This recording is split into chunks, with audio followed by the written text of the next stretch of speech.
Hello दोस्तों, कैसे हैं आप लोग। आई होप आप लोग अच्छे होंगे। आप पोस्टर देख चुके हैं और थंबनेल भी देख चुके हैं। आज हम लोग बाबू फिजिक्स का ऑब्जेक्टिव क्वेश्चन करेंगे, जो कि बाबू बहुत इम्पोर्टेंट है। ठीक है, हालांकि अभी तो ऑब्जेक्टिव का शुरुआत करना अच्छा रहेगा, क्योंकि अभी से अगर थोड़ा थोड़ा कर कर याद किया जाए तो हमें बहुत कुछ याद हो सकता है। ठीक है, तो अब हम लोग अपनी ज़्यादा समय ना लेते हुए, क्योंकि समय कीमती है, ऑब्जेक्टिव की तरफ बढ़ते हैं। आप पोस्टर देख ही रहे हैं, लिखे हैं बिहार एग्ज़ाम, माने बोर्ड एग्ज़ाम 2024 बिहार बोर्ड के लिए है। जो 2024 में बोर्ड का एग्ज़ाम होने वाला है 10 क्लास का, उसमें फिजिक्स का जो है ऑब्जेक्टिव सीरीज अभी अभी स्टार्ट हुआ है फिजिक्स का। ठीक है, इसके बाद केमिस्ट्री आएगा, बायोलॉजी आएगा, इसी में आपको सोशल साइंस, फिर आपको आएगा मैथ, जो हिंदी और संस्कृत है, सबका बाबू ऑब्जेक्टिव सीरीज चलेगा। ठीक है, तो हम लोग पहला शुरुआत अपना करते हैं फिजिक्स से। हालांकि मैथ के बारे में फर्स्ट चैप्टर का ऑब्जेक्टिव हम करा चुके हैं, आपको वीडियो को डिस्क्रिप्शन में लिंक दे देंगे। चलिए हम लोग चलते हैं अपने क्वेश्चन की तरफ। टॉप VVI 25 क्वेश्चन करते हैं। नए है तो चैनल को सब्सक्राइब कीजिए और लाइक कीजिए। चलिए देखिए क्वेश्चन की तरफ बढ़ते हैं।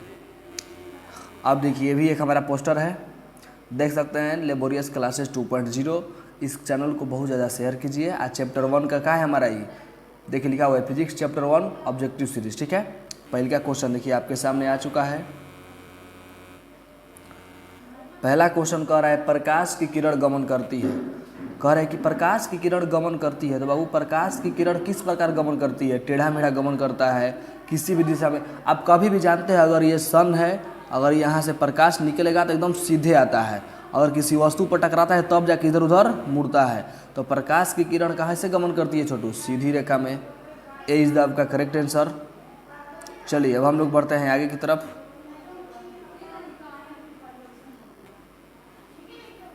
देखिए अब अगला क्वेश्चन देखिए, 2 नंबर क्वेश्चन कहता है प्रकाश का वेग न्यूनतम होता है।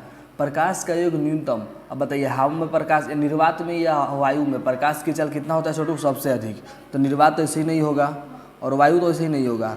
जल में, जल की अपेक्षा बाबू कांच में क्या होता है, सबसे अधिक कम होता है प्रकाश का वेग। ठीक है, तो इसका सही आंसर क्या होगा, कांच। ठीक, अब चलिए आगे की तरफ बढ़ते हैं। अब देखिए ये कह रहा है मोटर गाड़ी के चालक के सामने, आप ड्राइवर को देखे होंगे, ड्राइवर जब गाड़ी चलाता है उसके चालक के ठीक बगल में जो आईना लगा रहता है, जिसमें वो पीछे का रोड देखता है, उसमें कौन सा दर्पण लगा रहता है। आप लोग एकदम बड़ी आसान क्वेश्चन है जी। मोटर गाड़ी के चालक के सामने कौन सा दर्पण, उत्तल दर्पण। B is the correct answer. चलिए हम लोग क्या बढ़ते हैं अगले क्वेश्चन की तरफ। अब कह रहा है मोटर कार के हेडलाइट में किसका प्रयोग होता है। अब आप लोग जानते हैं मोटर कार के हेडलाइट में, हेडलाइट मतलब जो आगे का जो लाइट होता है मोटर कार का, जो गाड़ी का लाइट जो बढ़ता है ना, तो प्रकाश क्या करता है बाबू, प्रकाश को गाड़ी का लाइट क्या करता है, ये गाड़ी का लाइट है, प्रकाश को फैलाता है, इसे सन की तरफ फैलाता है ना। फैलाएगा तो कौन दर्पण में फैलाता है प्रकाश, अवतल दर्पण। तो कौन दर्पण इसका सही आंसर होगा, अवतल दर्पण। ठीक है, अब चलते हैं हम लोग 4 नंबर की तरफ। सॉरी 4 नंबर हो गया, अब चलते हैं 5 नंबर क्वेश्चन की तरफ। 5 नंबर क्वेश्चन कहता है समतल दर्पण द्वारा बना प्रतिबिंब होता है। जो आपके घर में आईना होगा, अगर आप उस आईना में अपना चेहरा देखते हैं तो कभी भी कैसा है, वास्तविक है जी, काल्पनिक है। देखो कोई भी दर्पण में अगर आपका प्रतिबिंब सीधा बनता है तो वो कौन दर्पण हो गया, सीधा समझ जो वो काल्पनिक प्रतिबिंब है। ठीक है ना, तो कौन प्रतिबिंब बनेगा, आपका प्रतिबिंब कैसा बनता है समतल में, सीधा कि टेढ़ा, सीधा। तो कौन दर्पण, दर्पण नहीं पूछ रहा है छोड़ो, ठीक, समतल दर्पण में पूछ रहा है कैसा प्रतिबिंब होता है, कैसा प्रतिबिंब, काल्पनिक। सीधा बनेगा प्रतिबिंब तो काल्पनिक, उल्टा बनेगा तो वास्तविक। ठीक है, चलिए 6 नंबर क्वेश्चन की तरफ चलते हैं। 6 नंबर क्वेश्चन कहता है प्रकाश की किरणों का पथ दर्शाने वाले चित्र को कहते हैं।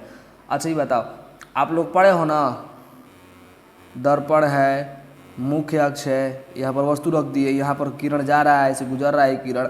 तो ये इसको जो चित्र जो होता है बनाते हैं, इसके किसका अंतर्गत आता है, देखो तो किरण हर जगह का है, ये भी किरण है, किरण का क्या कर रहे हैं हम, आरेख खींच रहे हैं, ये कौन होगा, ये किरण आरेख। ए इज द करेक्ट आंसर। अब देखो 7 नंबर क्वेश्चन, प्रकाश की किरणों को समूह का क्या कहते हैं। ये तो बहु परिभाषा है, आप लोग पढ़े होंगे, किरण पुंज। प्रकाश की किरणों को समूह का क्या कहते हैं हम, किरण पुंज। चलो अब देखो 8 नंबर, किस दर्पण में है हमेशा वस्तु से छोटा प्रतिबिंब।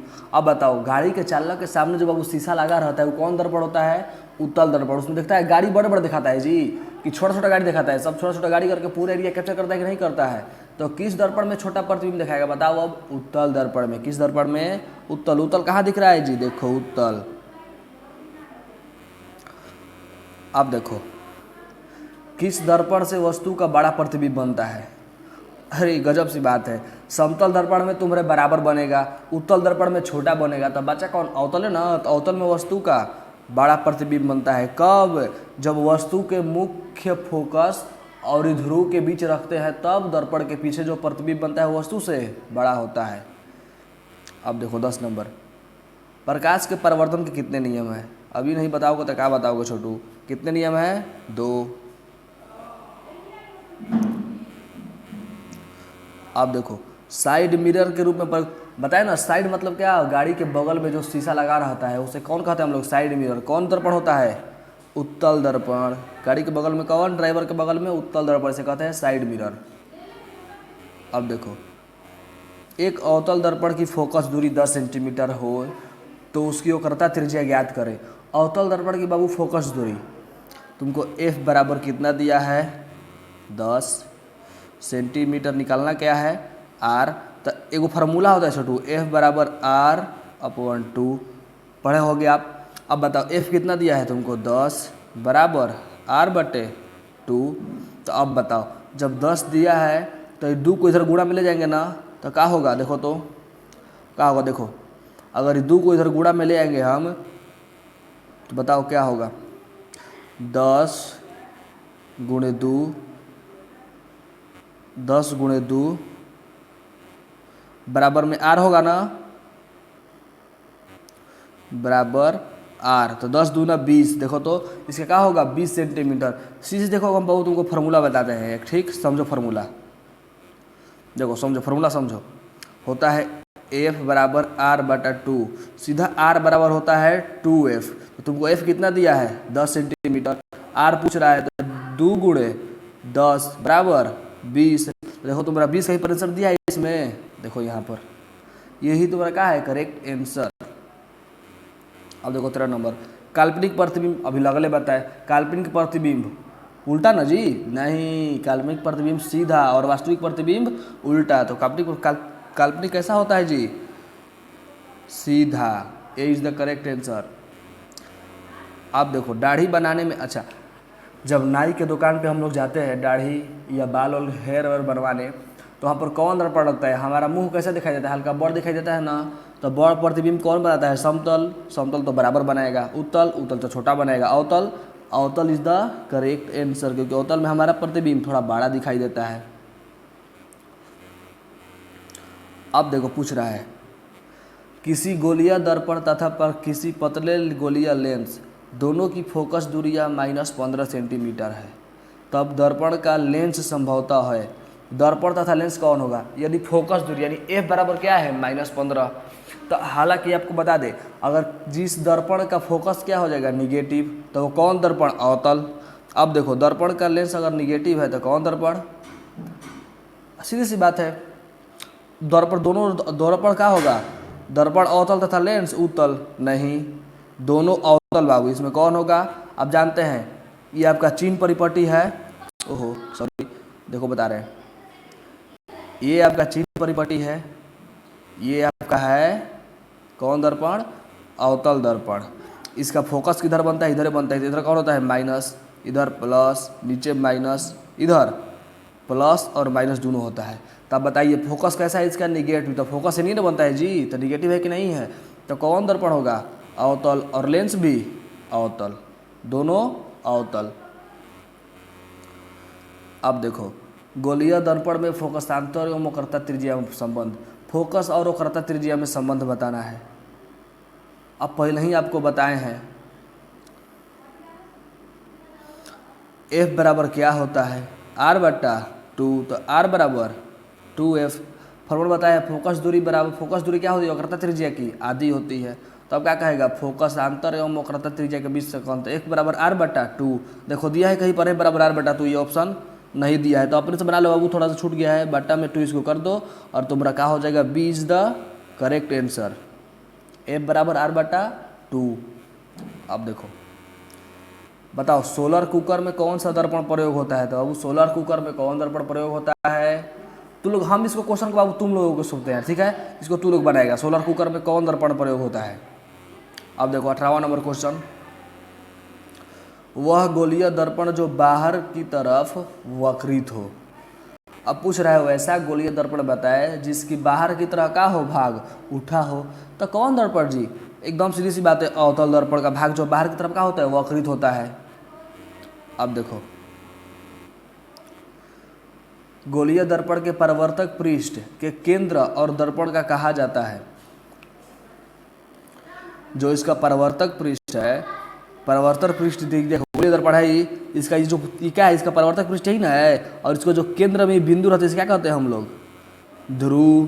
ध्रुव ना कहते हैं, जिसे कहते हैं पी से सूचित करते हैं। तो क्या होगा हमारा आंसर? ध्रुव। आशा करते हैं आपको बढ़िया से क्वेश्चन समझ में आ रहा होगा। अब देखो 20 नंबर, इनमें से कौन दर्पण सूत्र है? बताओ कौन दर्पण सूत्र है? तो दर्पण सूत्र क्या होता है? 1/F बराबर 1/V प्लस 1/U। कहाँ दिख रहा है? देखो 1/V प्लस 1/U बराबर 1/F। देखो ए, देखो ए इज द करेक्ट आंसर। अब देखो गोलीय दर्पण का वक्रता केंद्र को किस अक्ष से निरूपित किया जाता है? मतलब जो गोलीय दर्पण का वक्रता केंद्र है उसे हम लोग किस से सूचित करते हैं बाबू? किसी से? ए से करते हैं, बी से करते हैं, सी से करते हैं, किससे करते हैं? सी मतलब सेंटर ऑफ कर्वेचर, मतलब सी से क्या करते हैं? इसको सूचित करते हैं। अब देखो दांत के अस्पताल में, यही वाला नाव वाला, जब नाई की भीड़ में जाते हैं दाढ़ी बाल बनाने तो उसके पास क्या होता है? अवतल दर्पण, तो इसमें बड़ा दिखाई देता है। अब आदमी का दांत इतना छोटा है जो उसको बड़ा कर कर देखना है तो कौन दर्पण में देखेगा? सब उतल में? उतल में तो पॉसिबल है नहीं, उतल में तो हम हती दिखाएगा तो भी डॉक्टर पगला जाएगा। समतल एकदम बराबर दिखाए उसे फायदे नहीं। अवतल में क्या होता है? बड़ा दिखाता है। तो कौन दर्पण होगा इसका? अवतल दर्पण, दांत के अस्पताल में। अब देखो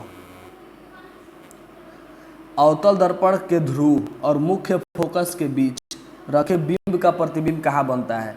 बताए ना, ये तुम रहा है अवतल दर्पण, ये हो गया तुम्हारा मेन एक्सिस, ये हो गया तुम्हारा ध्रुव, और ये हो गया फोकस, और ये हो गया सी, और इन दोनों के बीच में क्या रख दीजिए? वस्तु। तो तुम्हारा प्रतिबिंब कहाँ बनता है या प्रतिबिंब की प्रकृति कैसे होता है? एक बात ध्यान रखना, कभी भी फोकस दूरी, फोकस और ध्रुव के बीच में प्रतिबिंब बने तो तुम्हारा प्रतिबिंब कहाँ बनेगा? सीधे तुम्हारा प्रतिबिंब बनेगा इधर, पीछे दर्पण के बनता है, यहाँ पर बनता है। तो प्रतिबिंब वस्तु से बड़ा है कि नहीं, और सीधा है तो कलर है काल्पनिक प्रतिबिंब। तो तुम्हारा आंसर कौन होगा? आभासी और सीधी। आभासी और सीधी। देखो यहाँ पर दिया है आभासी तथा उल्टा। बाबू इसमें ऑप्शन थोड़ा सा गड़बड़ा गया है, ठीक, काल्पनिक एवं सीधी। तो कौन होगा? आभासी और काल्पनिक दोनों हो सकता है, ठीक है। काल्पनिक कभी लिखता है, कभी आभासी लिखता है, ठीक है। अब देखो 24 नंबर, अवतल दर्पण के मुख्य फोकस पर रखे बिंब का प्रतिबिंब होता है। ये बताओ तुम लोग नहीं होता, तुम लोग उठा के रख देंगे हम, सीधी बात है बच्चा।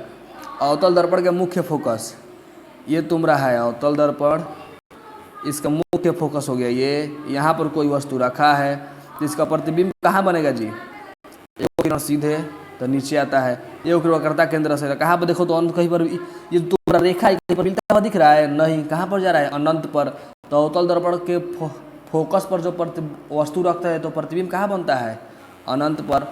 जब फोकस पर कोई वस्तु रहे अवतल दर्पण में तो अनंत पर, अनंत पर है तो फोकस पर। अब देखो last question and final question, ये बताओ अवतल दर्पण के सामने अनंत पर रखे, अब कोई वस्तु अनंत पर अगर है तो उसका प्रतिबिंब कहाँ बनेगा? सीधी सी बात है, फोकस पर। अभी लगले बताए, अगर फोकस पर रहेगा तो अनंत पर, अनंत पर है तो फोकस पर। आई होप आपको ऑब्जेक्टिव सीरीज पसंद आया होगा। उसके लिए हम चाहते हैं कि आप लोग चैनल को लाइक कीजिए, सब्सक्राइब कीजिए, ठीक है, और इसको अधिक से अधिक शेयर कीजिए, ठीक है ना। चलिए धन्यवाद, जय हिंद।